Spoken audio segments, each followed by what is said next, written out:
വൈകുന്നേരത്തെ നല്ല ചൂട് ചായക്കൊപ്പം നമ്മൾ കടയിൽ നിന്നൊക്കെ മേടിച്ച് കഴിക്കുന്ന അതേ ടേസ്റ്റിൽ നല്ല പെർഫെക്റ്റ് ആയിട്ട് ഉഴുന്നുവട വീട്ടിലും സിമ്പിൾ ആയിട്ട് ഉണ്ടാക്കിയെടുക്കാം കേട്ടോ. ഒന്ന് രണ്ട് കാര്യങ്ങളൊക്കെ ഒന്ന് ശ്രദ്ധിച്ച് ഉഴുന്നുവട ഉണ്ടാക്കി കഴിഞ്ഞാൽ ഇതേപോലെ നല്ല അടിപൊളിയായിട്ട് തന്നെ നമുക്ക് കിട്ടും. ഇവിടെ നല്ലൊരു ചമ്മന്തിയോ സാമ്പാറോ ഒക്കെ ആണെന്നുണ്ടെങ്കിൽ കുറച്ചും കൂടി നല്ലതായിരിക്കും. മിസ് ചെയ്യാതെ എല്ലാവരും ഇതേപോലെ ഒന്ന് ട്രൈ ചെയ്ത് നോക്കാം കേട്ടോ. അപ്പൊ നമ്മൾ ഉഴുന്നുവടയ്ക്ക് വേണ്ടിയിട്ട് ഞാനിവിടെ 250 ml കപ്പിന് 2 കപ്പ് ഉഴുന്ന് എടുത്തിട്ടുണ്ട്.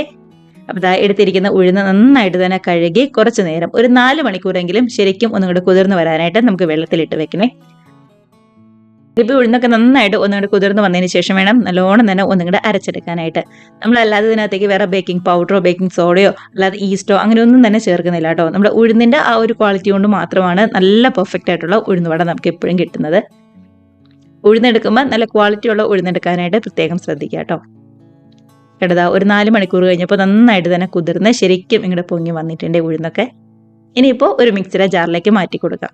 നമ്മൾ വലിയ ജാർ എടുക്കുന്നതിലും എപ്പോഴും നല്ലത് ഇതേപോലെ ചെറിയ ജാർ എടുക്കുന്നതായിരിക്കും കേട്ടോ. അങ്ങനെയാണെന്നുണ്ടെങ്കിൽ ഒരു 2-3 തവണയായിട്ട് ഒന്നും കൂടെ അരച്ചെടുക്കണമെന്നേ ഉള്ളൂ. നമ്മുടെ ചെറിയ മിക്സിയുടെ ജാറിന്റെ ഒരു 1/4 ഭാഗം ചേർത്ത് കൊടുത്തിട്ടുണ്ട്. കൂടെ തന്നെ നല്ല തണുത്ത വെള്ളം ഒരു 2 ടേബിൾ സ്പൂണും കൂടി ചേർത്ത് കൊടുത്തിട്ടുണ്ട്. വെള്ളം ഒരുപാട് കൂടി പോവാതിരിക്കാനായിട്ട് പ്രത്യേകം ശ്രദ്ധിക്കണം. ആദ്യം ഒരു 2 ടേബിൾ സ്പൂൺ നല്ല തണുത്ത വെള്ളം ഒഴിച്ച് ഒന്നും കൂടെ അരച്ചെടുക്കുക. വേണമെന്നുണ്ടെങ്കിൽ മാത്രം കുറച്ചും കൂടി വെള്ളം ചേർത്താൽ മതി. അത് നിർത്തിയിട്ട് വേണം കേട്ടോ അരച്ചെടുക്കാനായിട്ട്. അപ്പോൾ ഞാൻ അരച്ചെടുത്തപ്പോൾ കുറച്ച് വെള്ളത്തിന്റെ കുറവുള്ളതുകൊണ്ട് 2 ടേബിൾ സ്പൂൺ എക്സ്ട്രായും കൂടി ചേർത്തിട്ടാണ് ഇതേപോലെ ഒന്നും കൂടെ അരച്ചെടുത്തത്. കണ്ടോ, ഈ ഒരു കട്ടിക്കാണ് നമ്മുടെ മാവിരിക്കേണ്ടത്. ഇതുപോലെ വെള്ളം ഒരുപാട് കൂടിപ്പോയി കഴിഞ്ഞ് കഴിഞ്ഞാൽ നല്ല ലൂസായി പോവും. അങ്ങനെയാണെന്നുണ്ടെങ്കിൽ നമ്മുടെ ഉഴുന്നുവട നന്നായിട്ട് വരില്ല കേട്ടോ. ഈ ഒരു കട്ടിക്ക് വേണം നമ്മുടെ മാവ് എപ്പോഴും ഇരിക്കാനായിട്ട്. നല്ല തണുത്ത വെള്ളം വേണം ചേർത്ത് കൊടുക്കാനായിട്ട്. അതേപോലെ വെള്ളം കുറച്ച് നല്ല കട്ടിക്ക് ഇതേപോലെ അരച്ചെടുത്താൽ മാത്രമേ ഉഴുന്നുവട നന്നായിട്ട് തന്നെ പൊങ്ങി പുറംഭാഗമൊക്കെ ആണെങ്കിലും നല്ല ക്രിസ്പി ആയിട്ട് വരുള്ളൂ കേട്ടോ. അക്കാര്യം പ്രത്യേകം ഒന്ന് ശ്രദ്ധിക്കണേ.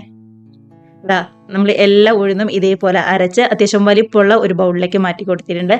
അതിനുശേഷം ഒരു ഹാൻഡ് വിസ്ക് വെച്ച് ശരിക്കും ഒന്നും കൂടെ ബീറ്റാക്കി കൊടുക്കുക കേട്ടോ. ഇതുപോലെ ഹാൻഡ് വിസ്ക് വെച്ച് നന്നായിട്ട് ഒന്നും കൂടി ബീറ്റാക്കി കൊടുക്കുമ്പോൾ നന്നായിട്ട് പതഞ്ഞ് ഒന്നും കൂടി ഒന്ന് സോഫ്റ്റ് ആയിട്ട് വരും നമ്മുടെ മാവ്. അതിന് വേണ്ടിയിട്ടാണ്.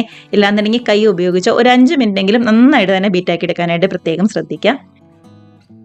അതിനുശേഷം ഒരു ബൗളിൽ കുറച്ച് വെള്ളത്തിലൊന്നിട്ട് നോക്കുമ്പോൾ നമ്മുടെ മാവ് ഇങ്ങനെ പൊങ്ങി കിടക്കുന്നുണ്ടെങ്കിൽ നല്ല കറക്റ്റ് ആയിട്ടാണ് നമ്മുടെ മാവ് വന്നതെന്ന് മനസ്സിലാക്കാം. അപ്പൊ അത്രയേ ഉള്ളൂ നമ്മുടെ മാവിന്റെ പരിപാടി എന്ന് പറയുന്നത്. അരയ്ക്കുമ്പോൾ പ്രത്യേകം ഒന്ന് ശ്രദ്ധിച്ച് മാത്രം അരച്ചാൽ മതി. ഇനി ഇതിലേക്ക് നല്ല ടേസ്റ്റിന് വേണ്ടിയിട്ട് മീഡിയം വലുപ്പത്തിലുള്ള ഒരു സവാള പൊടിയായിട്ട് കട്ട് ചെയ്തും കുറച്ച് ഇഞ്ചി പൊടിയായിട്ട് കട്ട് ചെയ്തും എരിവിന് വേണ്ടി 2 പച്ചമുളക് ചെറുതായിട്ട് കട്ട് ചെയ്തും കൂടി ചേർത്ത് കൊടുക്കുന്നുണ്ട്. അതുപോലെ തന്നെ കുറച്ച് കായത്തിന്റെ പൊടിയും 1 ടീസ്പൂൺ കുരുമുളക് പൊടിയും കൂടി ചേർത്ത് കൊടുക്കുന്നുണ്ട് കേട്ടോ. കുരുമുളക് നല്ല ഫൈനായിട്ട് പൊടിച്ചെടുത്തതല്ല, മറിച്ച് നമ്മുടെ ഉള്ളിക്കല്ലൊക്കെ വെച്ച് ഒന്നും കൂടെ ചതച്ചെടുത്താൽ മാത്രം മതിയാവും കേട്ടോ. അങ്ങനെ ആകുമ്പോഴാണ് ഇടയ്ക്കൊക്കെ ഒന്നും കൂടെ കടിക്കാൻ കിട്ടുള്ളൂ. ആവശ്യത്തിന് ഉപ്പും അതേപോലെ തന്നെ 2 തണ്ട് കറിവേപ്പില പൊടിയായിട്ട് കട്ട് ചെയ്തും കൂടി ചേർത്ത് കൊടുക്കുന്നുണ്ട്. ഇനി ഇതെല്ലാം കൂടി കൈവച്ച് നന്നായിട്ട് തന്നെ നമ്മുടെ മാവുമായിട്ട് ശരിക്കും ഒന്നും കൂടെ യോജിപ്പിച്ചെടുക്കാം. കണ്ടതാ ഇതുപോലെ ശരിക്കും ഒന്നും കൂടെ മിക്സ് ആക്കി എടുക്കണം കേട്ടോ. അപ്പൊ നമ്മൾ ആദ്യം ഹാൻഡ് വിസ്ക് വെച്ച് നന്നായിട്ട് ഒന്നും കൂടെ മിക്സ് ആക്കി എടുത്തിട്ടുണ്ട്. ഇതേപോലെ കൈവച്ച് ഈ സമയം കൂടി മിക്സ് ആക്കി എടുക്കുന്നുണ്ട്. ഇങ്ങനെ ഒരു 2-3 തവണ മിക്സ് ആക്കി എടുക്കുമ്പോൾ തന്നെ നല്ലോണം തന്നെ നമ്മുടെ മാവ് പതഞ്ഞു പൊങ്ങി ശരിക്കും സോഫ്റ്റ് ആയിട്ട് തന്നെ നമുക്ക് കിട്ടും. അപ്പോൾ ഇത്രയേ ഉള്ളൂ നമ്മുടെ ഉഴുന്നുവടയുടെ മിക്സിങ്ങിന്റെ പരിപാടി എന്ന് പറയുന്നത്. സിമ്പിളായിട്ട് റെഡിയാക്കി എടുക്കാം. 1-2 കാര്യങ്ങളൊക്കെ ഒന്ന് ശ്രദ്ധിച്ചാൽ മാത്രം മതി. ഇനി പൊട്ടും തന്നെ റെസ്റ്റ് ഒന്നും ചെയ്യാനായിട്ട് വെക്കുന്നില്ല. ഓയിലൊക്കെ നന്നായിട്ട് ചൂടായിട്ട് വന്നിട്ടുണ്ട്. അപ്പോൾ 2 കൈയും വെള്ളത്തിൽ ഒന്നും കൂടെ നനച്ചിട്ട് ഇതേപോലെ മാവ് കുറച്ചെടുക്കുക.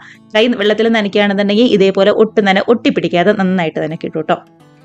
അതിനുശേഷം ഇതേപോലെ കയ്യിലേക്ക് മാറ്റിയിട്ട് നടുക്ക് നനഞ്ഞ വിരലുകൊണ്ട് തന്നെ ഒരു ഹോള് ഇതേപോലെ ഇട്ട് കൊടുക്കുക കേട്ടോ. കണ്ടോ, ഇതുപോലെ. ഇനിയിപ്പോൾ നല്ല ചൂടായ ഓയിലിലേക്ക് ചേർത്ത് ഫ്രൈ ചെയ്തെടുത്താൽ മാത്രം മതിയാവും. എണ്ണയൊക്കെ നന്നായിട്ട് ചൂടായി കഴിഞ്ഞപ്പോൾ ഗ്യാസിന്റെ ഫ്ലെയിം ഒരു മീഡിയം ഫ്ലെയിമിലാട്ടോ വെച്ചിരിക്കുന്നത്. ഇനിയിപ്പോൾ ഇതേപോലെ നേരിട്ട് ഓയിലിലേക്ക് ചേർക്കാൻ പേടിയാണെന്നുണ്ടെങ്കിൽ ഒരു സ്റ്റീലിന്റെ അരിപ്പ നന്നായിട്ട് ഒന്നും കൂടെ വെള്ളത്തിൽ നനച്ചതിന് ശേഷം അതിന്റെ നടുക്ക് നമ്മുടെ മാവ് വെച്ച് ഒരു ഹോൾ ഉണ്ടാക്കി ഇതേപോലെ ഓയിലിലേക്ക് ചേർത്ത് കൊടുത്താലും മതി. അല്ലാന്നുണ്ടെങ്കിൽ പേടിയൊന്നും ഇല്ലാന്നുണ്ടെങ്കിൽ ഇതേപോലെ കയ്യിൽ നേരിട്ടങ്ങ് ചേർത്ത് കൊടുത്താലും മതി. ഏതാ എളുപ്പമെന്ന് വെച്ചാൽ അതേപോലെ ചെയ്യാട്ടോ. ഞാനിവിടെ രണ്ടും ചെയ്ത് കാണിച്ചു എന്നേ ഉള്ളൂ. കയ്യിലാണെന്നുണ്ടെങ്കിലും ഓരോ മാവ് എടുക്കുന്നതിന് മുമ്പും നന്നായിട്ട് കൈ രണ്ടും വെള്ളത്തിൽ ഒന്ന് നനയ്ക്കാനായിട്ട് പ്രത്യേകം ശ്രദ്ധിക്കുക. നമ്മുടെ മാവൊന്നും കയ്യിലും ഒട്ടും തന്നെ ഒട്ടിപ്പിടിക്കാതിരിക്കാൻ വേണ്ടിയിട്ടോ ഓരോ തവണയും ഇതേപോലെ വെള്ളത്തിൽ ഒന്നുകൂടെ കൈ നനയ്ക്കുന്നത്. അരിപ്പയാണെന്നുണ്ടെങ്കിലും അതേപോലെ തന്നെ ഒന്ന് നനച്ചിട്ട് വേണം ചെയ്യാനായിട്ട്. ഇതേപോലെ കളറൊക്കെ ഒന്നുകൂടെ മാറി വന്ന് തുടങ്ങിയിട്ടുണ്ട്. തിരിച്ചും മറിച്ചും ഒക്കെ ഇട്ട് കൊടുത്ത് 2 വശം നല്ലോണം തന്നെ കളറൊക്കെ മാറി റെഡി ആയിട്ട് വരുമ്പോൾ നമുക്ക് ഇങ്ങനെ എടുത്ത് മാറ്റാം. ഗ്യാസിന്റെ ഫ്ലെയിം ഒരു മീഡിയത്തിൽ മാത്രം വെച്ചിരുന്നാൽ മതി. ലോ ഫ്ലെയിമിലും അതേപോലെ തന്നെ ഹൈ ഫ്ലെയിമിലും വെക്കണ്ട കേട്ടോ. കണ്ടോ, കളറൊക്കെ മാറി നന്നായിട്ട് തന്നെ വന്നിട്ടുണ്ട് ഇതുപോലെ. നമ്മൾ ആദ്യമേ ചെയ്യുമ്പോൾ ഉഴുന്നുവടയുടെ ഷേപ്പിലൊക്കെ ചെറിയ വ്യത്യാസങ്ങളൊക്കെ ഉണ്ടാവും. ഒരു 2-3 തവണ ചെയ്ത് കഴിയുമ്പോൾ അതൊക്കെ കറക്റ്റ് ആയിട്ട് തന്നെ വന്നോളൂ കേട്ടോ. അടുത്ത ബാച്ച് ഇതേപോലെ തന്നെ ചെയ്തെടുക്കുകയാണ്.